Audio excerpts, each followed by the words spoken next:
Hello, everybody. It's Mary and Bailey with Live Community. Today, we are talking to Leslie Davis, and she's going to be talking. The title of her class today is What Color is My Shirt? Meeting Your Emotions and Honoring Them. Leslie, welcome. Oh, Marianne, thank you so much. First of all, I'm so excited I get to talk to you because you're one of my most favorite people in the whole wide world. And to actually get to share you with other people is very exciting. But secondly, I get to talk about something that I am absolutely passionate about. So, shall we get started?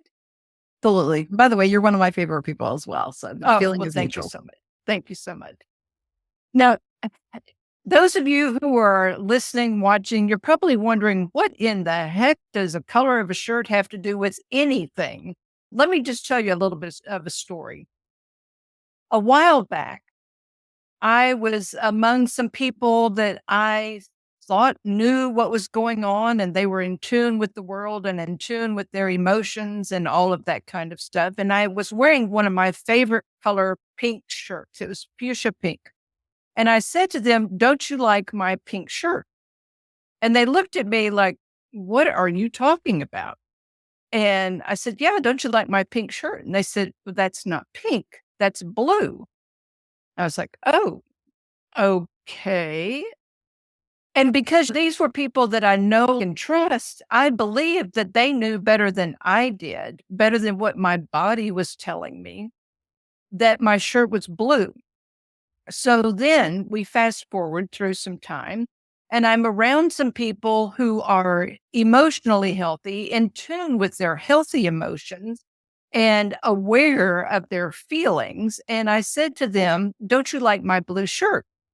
And they looked at me, they looked at each other, and then they looked back at me and they said, "Blue? That's pink." And I was like, "Wait, what?" All these people that I knew, liked, and trusted were telling me that my pink shirt was blue when I really believed it was blue, was pink. And then I began to believe them. And now you're telling me it really is pink. So what am I supposed to do with that? What does the color of your shirt have to do with your emotions? Marianne, how many times have you expressed, feel sad, I feel glad, I feel happy, whatever it is. And the person that you're talking to says to you, "You shouldn't feel that way." Like a million. And how did you feel when they said you shouldn't feel that way? I used to feel degraded and lower and less than, and but not anymore. Not after working with you. Awesome. Because isn't when that person says to you, "You shouldn't be feeling that way," isn't that just like saying that your pink shirt is blue? Because then you're questioning your. Keep going. I accidentally hit pause. I will edit that out. So when somebody says to you that you shouldn't be feeling that way, isn't that very much like somebody telling you that your pink shirt is blue? It's somebody that you know and trust, someone that you believe, whose opinion you look up to, who you go to for information, and they're telling you that your pink shirt that you believe is pink, your body is telling you is pink. They're saying to you it's blue, very much like you going to that person and you say, "You know what, right now I feel sad. I feel mad. I feel fill in the blank." And they say to you, "You shouldn't feel that way." Your body starts saying, "Wait a minute, hold on. I thought that I was feeling an honest and real emotion, but this person who knows obviously way more than I do is telling me I shouldn't be feeling this way. So how should I be feeling?" Here. And then we start that internal battle. And I don't know about you, but when somebody said to me a while back, "You shouldn't be feeling that way," I could feel the tension start rising inside because my body knew the truth. My mind was having a hard time balancing the truth that my body was saying with the words of somebody that I trusted. Can you see how that sets up an internal conflict? And Marianne, when you experienced that internal conflict, what was it that you did to help resolve that internal conflict? Down at my shirt. No, I had to do some internal work on figuring out what my truth was and learn to ignore what everybody else told me what their thoughts were. But before you took that step, before you got to that land of healthy people who knew that your pink shirt was really pink, what was it that you did to settle that tension that you had inside? I self doubted a lot. Okay. Can you hear the negative conversation going on? Oh, yeah. I remember that conversation. And many people, like myself, we will turn to what I like to call my drug of choice. Because the tension inside becomes so great that we have to do something so that we can break that tension. And for me, my drug of choice was either I would rip my fingernails down to the quick or I would eat, 18 cookies in 5 minutes, a whole bag of Ruffles potato chips with a whole container of onion dip. Other people may use drugs or shopping or whatever your drug of choice is, you do something because the internal tension is so great that you feel as if you're going to explode if you don't do something to release the valve. So I'm glad that you mentioned that as you got healthier, that you started having the conversation with yourself and you started pushing aside the words that they were saying. Because when we honor our emotions, when we acknowledge this is how I feel. For example, let's say you have a quote unquote sworn enemy. All right. Yes, I'm going to go here.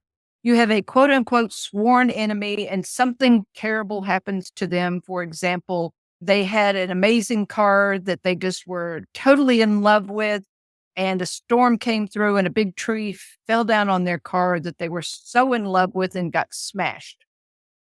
Karma, right? Yeah.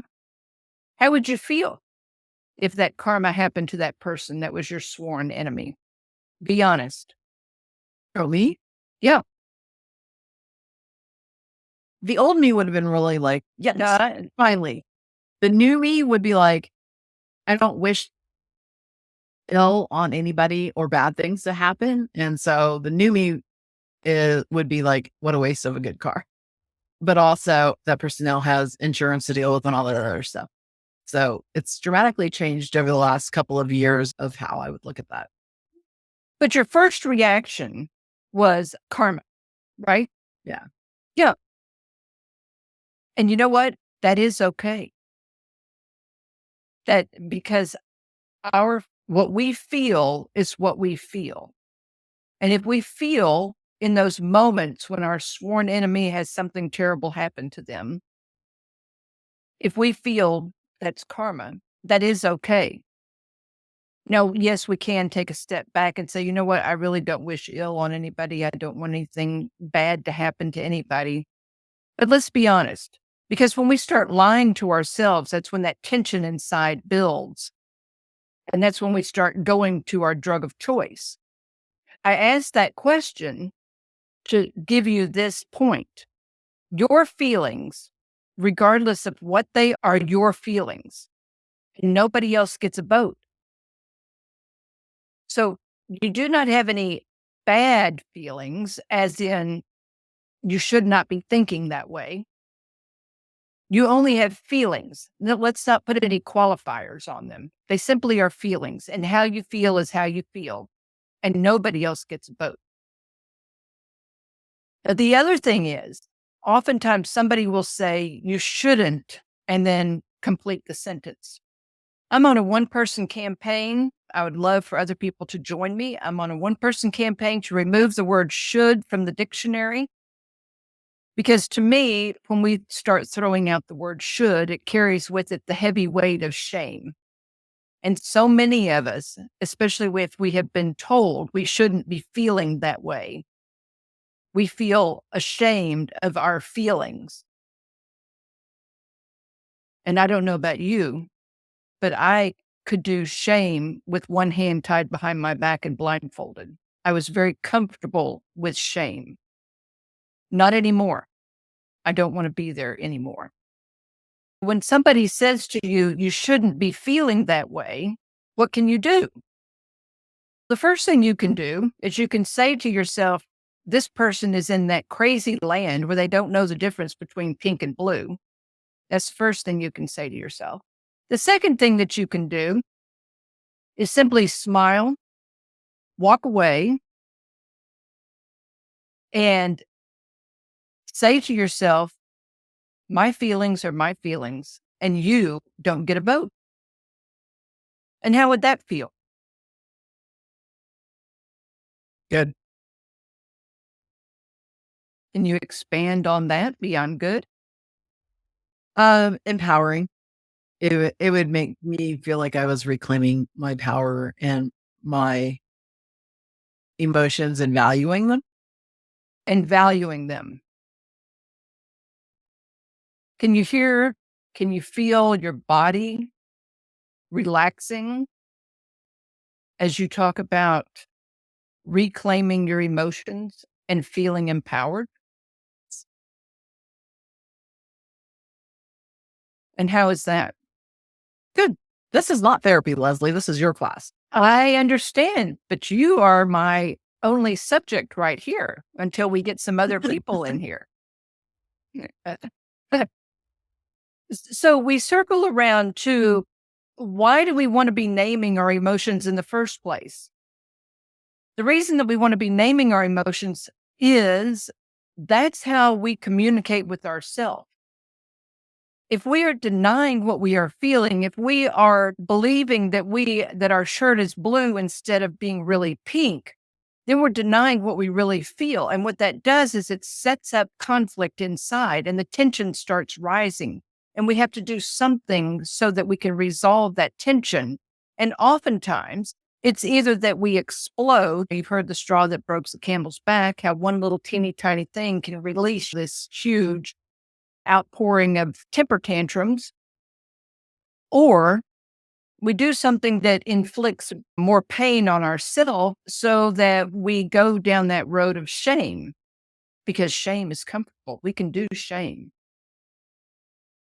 But as we begin to get comfortable with our emotions and our feelings, and we recognize that, yes, our shirt really is pink, we also recognize it is not our responsibility to teach somebody else that our shirt is pink. Our only responsibility is to honor what we know to be true and to demonstrate to the other people that our shirt is pink instead of being blue. When they say to us, you shouldn't be feeling that way, we end the conversation at that point. We smile, we turn, we walk away. We know that this is not a safe person to have that conversation with because you're only in control of one person, and that's you. You're not in control of anybody else. And what anybody else chooses to believe is what they choose to believe. And here's a secret. We teach other people how to treat us. And the way that they learn how to treat us is they observe how we are treating ourselves. If we are denying what we really feel and we are denying our real emotions, and we are allowing someone else to tell us you shouldn't feel that way, then we're telling them that everything that we do in our life is subject to their approval. That's what we're teaching them. And what are we teaching ourselves? We're teaching ourselves that we can't trust our own feelings, our own intuition. We can't trust our internal tension because somebody else knows better than we do. Now, how do we start? How do we start trusting our internal voice? The way that I did it was Marianne's most favorite thing in the world. I grabbed pen and I grab paint.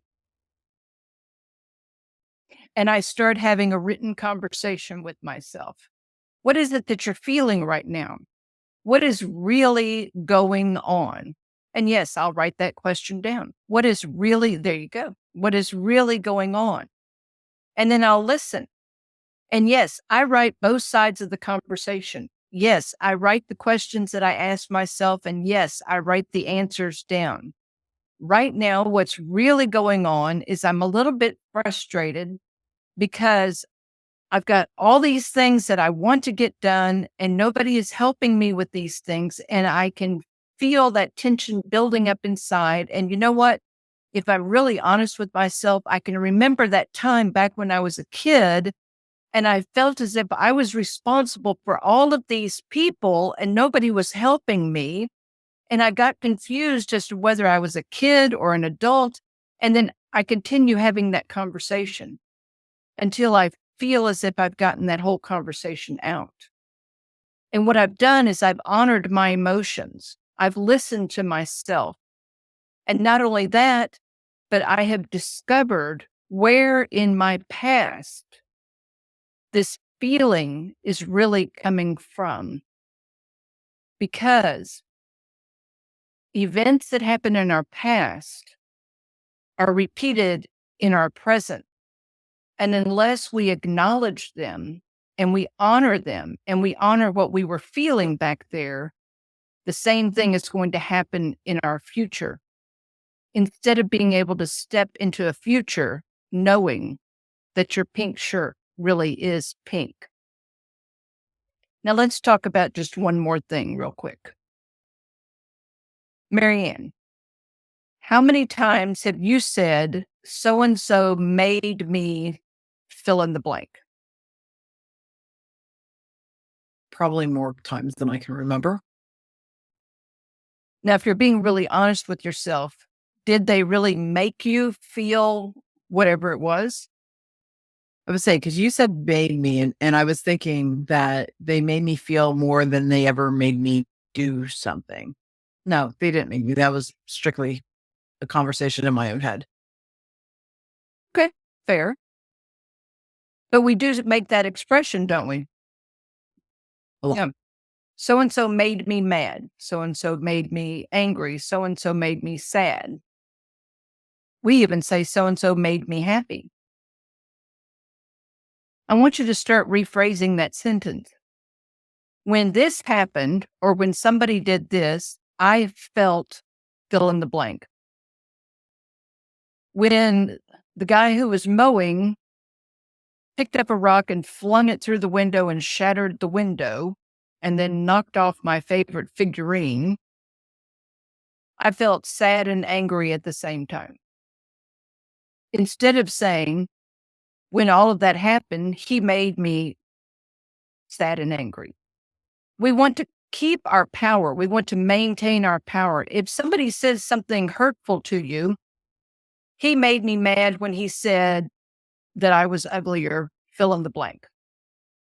No. When he said you are, too short, I felt mad. Keep your power. Don't give it away. You have a choice. There are two choices when somebody does or says something. You can either choose to let the comment fall on the floor with a thud and a splat and all that garbage splash back on their shoes, or you can choose to feel what you feel. But it's your choice. No one can make you anything except reservations for dinner, and I prefer at a 5-star restaurant, and you pick up the tab. To bring all of this together, I want you to start listening to the words that you're using when you're talking about how you're feeling. I want you to start being aware of the tension that builds inside of you when you are trying to ignore some of your feelings. I want you to start grabbing pen and paper when you feel that tension start rising and you're searching for a way to settle the tension, such as your drug of choice. Let's start having the conversation with our very best friend in the whole wide world. Let's start being honest about our emotions.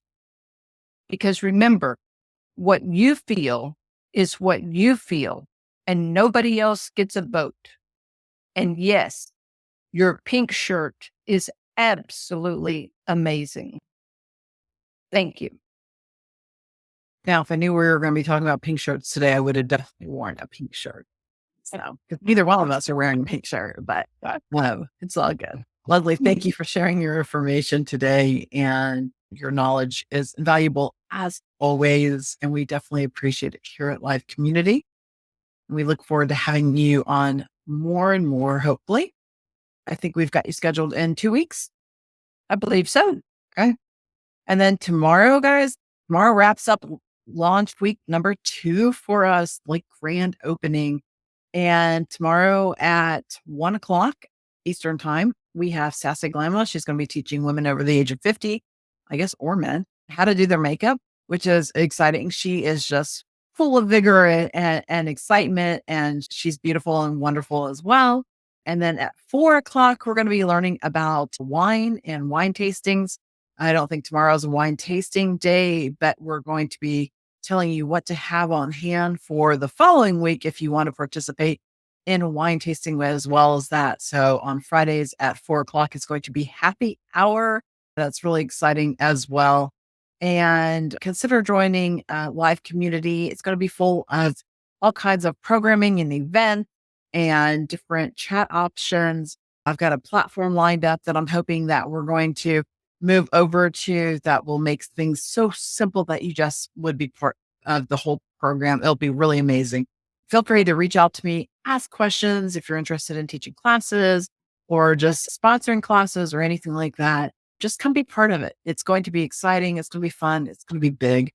So I hope that you will join us tomorrow, 1:00 Eastern time. If you go to livecommunity.online, you will see all the links to be able to sign up. Leslie, again, thank you for being part of Live Community. We appreciate you so much, and I hope everybody has a great day. Oh, wait, Leslie, how did they find you? Do what? How did they find you? If they need more information? If they want more information, the easiest way to find me is to go to my website, youcan'teatlove.com. That's the easiest place to find out. Look by that name as well. Yes. You can find out about the book. You can find out about me. You can reach out and contact me. And yes, it really is me answering you. I do not have a virtual assistant. I had a reader one time say, "You are a real person." Yes, I am a real person. So reach out. I will answer. Way, you can also go to thehipsenior.com, click on books, find Leslie's book, and watch an interview between me and her about her book on there as well. So everybody have a great day. I'll talk to you soon.